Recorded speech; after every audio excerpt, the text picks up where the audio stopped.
அனைவருக்கும் வணக்கம். Welcome to my channel cook for my செல்லம். இன்றைக்கி நம்ம பார்க்க போகிறது ஸ்நாக் ரெசிபிங்க. 2 உருளைக்கிழங்கு 2 முட்டையை வச்சு நம்ம செய்ய போகிறோம். குழந்தைங்களுக்கு இந்த டிஷ் ரொம்பவே பிடிக்கும். இது எப்படி செய்யலான்னு பார்க்கலாம் வாங்க.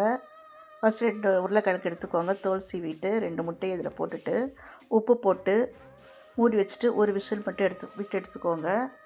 ப்ரெஷர் போட்டதுக்கப்புறம் உருளைக்கிழங்கு முட்டை ரெடி வெளியில் எடுத்துகிட்டு ஒரு கிரேட்டர் வச்சு நல்லா திருவிக்கலாம். முட்டையை திருவிக்கலாம், உருளைக்கிழங்கு நல்லா திருவிக்கலாம். திருவிட்டு இதுக்கு ஒரு கேரட்டு அதையும் சேர்த்து நல்லா திருவிக்கலாங்க.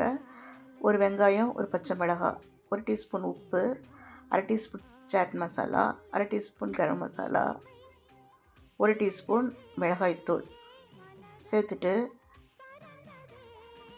கொத்தமல்லி தழை நல்லா பொடிசாக நறுக்கி இதில் சேர்த்துக்கலாங்க. எந்த அளவுக்கு பொடிசாக நறுக்க முடியுமோ அந்தளவுக்கு நறுக்கிக்கோங்க. நறுக்கி நல்லா சேர்த்துட்டு எல்லாம் கொஞ்சமாக 1/2 டீஸ்பூன் இஞ்சி பூண்டு பேஸ்ட் சேர்த்துட்டு நல்லா கலந்துக்கோங்க. 3 டேபிள் ஸ்பூன் கார்ன்ஃப்ளவரில் தண்ணி ஊற்றிட்டு நல்லா கரைச்சி வச்சுக்கோங்க. கட்டி இல்லாமல் கரைச்சி வச்சுட்டு பிரெட் கிராம்ஸில் ஒரு 3 டேபிள் ஸ்பூன் ரவையை சேர்த்துடலாம்.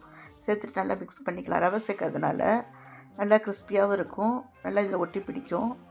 இப்போ நம்ம எண்ணெய் காய வச்சிடலாம். எண்ணெய் நல்லா ஹீட் ஆகட்டும். ஹீட் ஆனது அடுப்பை சிம்மில் வச்சுருங்க.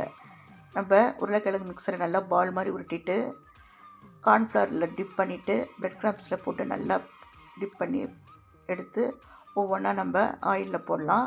அடுப்பு வந்து சிம்மில் தான் இருக்கணும். அப்படியே லேசாக திருப்பி போட்டுடலாங்க.